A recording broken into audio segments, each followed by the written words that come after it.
Assalamualaikum warahmatullahi wabarakatuh. Namo Buddhaya, salam sejahtera untuk kami semua. Perkenalkan, nama saya Sili Amelda dan bersama 4 teman saya yang bernama Nama saya Desanti Sulastri. Nama saya Salsa Fitria Dusansia. Nama saya Nengulan Melani. Nama saya Dinda Rohimatunisa. Kami dari kelompok 3 akan membawakan materi tentang pasar monopoli. Sekian dan terima kasih. Saya di sini akan menjelaskan pengertian tentang pasar monopoli. Apa sih pasar monopoli itu? Pasar monopoli adalah suatu bentuk pasar di mana hanya terdapat suatu perusahaan saja, dan perusahaan ini menghasilkan barang yang tidak mempunyai barang pengganti yang sangat dekat. Biasanya keuntungan yang dinikmati oleh perusahaan pasar monopoli adalah keuntungan melebihi normal, dan ini diperoleh karena terdapat hambatan yang sangat tangguh yang dihadapi perusahaan-perusahaan lain untuk memasuki industri tersebut. Teman-teman tahu nggak sih contoh perusahaan pasar monopoli? Contoh perusahaan pasar monopoli itu ada perusahaan listrik negara, perusahaan kereta api, dan perusahaan air minum. PT Perusahaan Listrik Negara atau Persero itu biasa disingkat menjadi PLN. Adalah sebuah badan usaha milik negara Indonesia yang bergerak di bidang ketenagalistrikan. Dan PT Kereta Api Indonesia atau Persero biasa disingkat menjadi KAI adalah sebuah badan usaha milik negara Indonesia yang bergerak di bidang perkereta-apian. Dan yang terakhir yaitu Perusahaan Daerah Air Minum atau PDAM, merupakan salah satu unit usaha milik daerah yang bergerak dalam distribusi air bersih bagi masyarakat umum. Itulah beberapa contoh perusahaan pasar monopoli. Di sini saya akan menjelaskan ciri-ciri pasar monopoli. Adapun ciri-ciri secara umum yaitu 1. Pasar monopoli adalah industri suatu perusahaan yang bersifat, ini sudah jelas dilihat dari definisi monopoli di atas, yaitu hanya ada satu perusahaan dalam industri tersebut. Barang atau jasa yang dihasilkan tidak dapat diberikan dari tempat lain. Para pembeli tidak mempunyai pilihan lain. Kalau mereka menginginkan barang tersebut, maka harus membeli dari perusahaan monopoli tersebut. Yang kedua, tidak mempunyai barang pengganti yang mirip barang yang dihasilkan perusahaan. Tidak monopoli, tidak dapat digantikan oleh barang lain yang ada di dalam pasar. Barang tersebut merupakan salah satu jenis barang yang tidak terdapat barang yang mirip yang dapat menggantikan barang tersebut. Yang ketiga, tidak terdapat kemungkinan untuk masuk ke dalam industri. Sifat ini merupakan sebab utama yang menimbulkan perusahaan yang mempunyai kekuasaan monopoli. Adanya hambatan kemasukan yang sangat tangguh menghadirkan berlakunya keadaan yang seperti itu. Ada beberapa bentuk hambatan kemasukan dalam pasar monopoli. Ada yang bersifat legal, yaitu dibatasi dengan undang-undang. Yang kedua, adanya yang bersifat teknologi, yaitu teknologi yang digunakan sangat canggih dan tidak dapat mudah dicontoh. Dan ada pula yang bersifat keuangan, yaitu modal yang diperlukan yang sangat besar. Yang keempat, dapat mempengaruhi penentuan harga karena perusahaan monopoli merupakan satu-satunya penjualan di dalam pasar. Maka perusahaan monopoli dipandang sebagai penentu harga atau price setter dengan mengadakan pengendalian ke atas produksi dan jumlah barang yang ditawarkan perusahaan monopoli dapat menentukan harga pada tingkat yang dikehendakinya. Yang kelima, promosi iklan kurang diperlukan karena perusahaan monopoli adalah salah satunya perusahaan di dalam industri. Ia tidak perlu mempromosikan barangnya dengan menggunakan iklan. Walaupun bagaimana perusahaan monopoli sering membuat iklan tersebut tetapi bukanlah bertujuan untuk menarik pembeli, tetapi untuk memelihara hubungan baik dengan masyarakat lainnya. Saya di sini akan menjelaskan beberapa macam jenis-jenis pasar monopoli. Terdapat beberapa jenis-jenis, yaitu nomor 1 adalah monopoli alamiah. Monopoli ini muncul secara alami dan disebabkan oleh sesuatu yang dialami pula.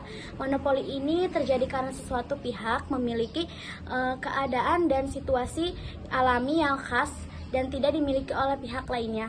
Misalnya tanah yang subur, memiliki iklim yang sejuk dan cocok untuk segala jenis makhluk hidup, atau memiliki sumber tambang yang baik. Nomor 2 yaitu monopoli masyarakat.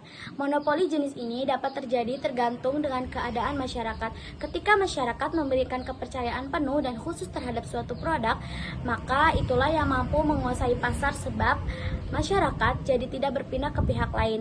Yang ketiga, monopoli undang-undang. Monopoli ini terjadi dan dapat terbentuk dari kebijakan pemerintah suatu negara dalam bentuk undang-undang. Adapun beberapa bentuk monopoli undang-undang diantaranya yaitu A. Monopoli negara, B. Monopoli hak cipta atau copyright, yang C. Hak paten, yang D. Hak merek. Yang keempat, monopoli karena kemampuan efisiensi. Efisiensi yang dimaksud adalah kemampuan perusahaan untuk memproduksi suatu produk yang bagus dengan dana yang rendah.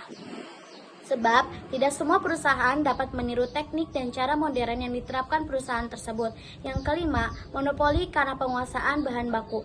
Suatu perusahaan yang memiliki sumber daya atau bahan baku sendiri akan mengalami perkembangan pesat. Terima kasih. Di sini saya akan menjelaskan tentang faktor-faktor timbulnya monopoli.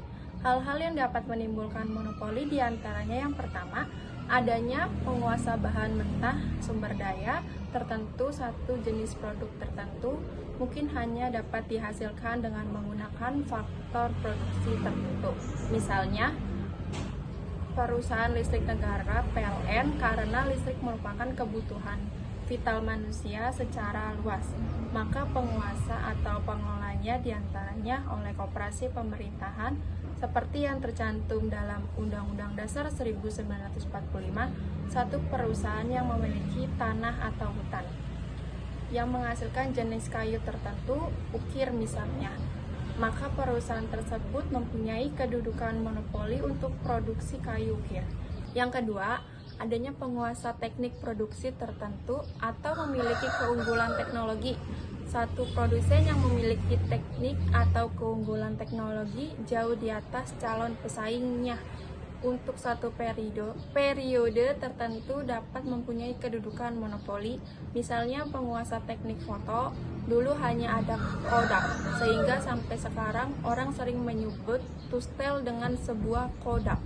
Demikian pula dengan IBM untuk menyebut komputer. Selama teknik produksi tidak ada yang meniru, maka pasar barang-barang tersebut akan dikuasai oleh si monopolis. Yang ketiga, adanya penguasa hak paten untuk produksi tertentu merupakan unsur yuridis untuk mendapatkan hak paten. Ini biasanya harus didahului oleh adanya suatu penemuan. Satu produsen menemukan cara-cara produksi baru atau menghasilkan produk jenis baru, kemudian dibintangkan hak paten pada pemerintah. Dalam hal ini, produsen mendapatkan monopoli untuk menghasilkan barang tersebut, misalnya Graham Bell untuk pesawat telepon dan Thomas Edison untuk bola lampu pijar. Hak paten ini diberikan oleh Departemen Kehakiman dan mempunyai masa berlaku tertentu. Selama jangka waktu tersebut, maka tidak ada orang lain yang dapat memproduksi barang yang sama, karena jika memproduksi barang akan ditentukan ke pengadilan. Dan yang keempat, adanya lisensi atau izin. Hal ini terjadi karena diperoleh secara institusional atau kelembagaan, misalnya monopoli yang dipegang oleh PT Astra Internasional, yaitu monopoli untuk perakitan dan penjualan mobil baru merek Toyota. Yang kelima, adanya monopoli yang diperoleh secara alamiah, tidak perlu adanya hak paten atau lisensi. Misalnya karena faktor luas pasar yang terlalu besar sehingga tidak memungkinkan untuk dilayani oleh lebih dari satu penjual. Masuknya perusahaan baru biasanya tidak akan menguntungkan sebab perusahaan lama yang memegang monopoli sudah mempunyai pengalaman yang lebih luas dan mempunyai kekayaan non-material atau goodwill dari masyarakat. Oleh sebab itu, pendatang baru akan dapat mempertahan jika mempunyai teknologi yang lebih efisien. Terima kasih. Di sini saya akan menjelaskan dampak monopoli. Pemberlakuan monopoli pada perekonomian menimbulkan dua sisi dampak, yaitu sisi positif. 1. Memotivasi penggunaan dan inovasi baru dari teknologi dengan tujuan biaya per unit dapat ditekan sehingga keuntungan dapat ditingkatkan. 2. Meningkatkan produksi secara massal dan meningkatkan produktivitas sehingga status sebagai pemegang monopoli dapat dipertahankan. 3. kesejahteraan karyawan relatif lebih baik. Keempat, aktivitas dan kreativitas bagian penelitian dan pengembangan perusahaan lebih diperhatikan. Sisi negatif, 1. Ketidakadilan karena monopoli memperoleh keuntungan di atas keuntungan normal. Jumlah produksi ditentukan oleh monopolis sesuai dengan keuntungan yang ingin diperolehnya. Kedua, memproduksi output pada tingkat lebih rendah daripada output kompetitif yang sesuai dengan permintaan konsumen. 3. Mengenakan harga lebih tinggi daripada harga kompetitif. Keempat, terjadi eksploitasi monopolis terhadap pemilih gitu. Kalau kontol.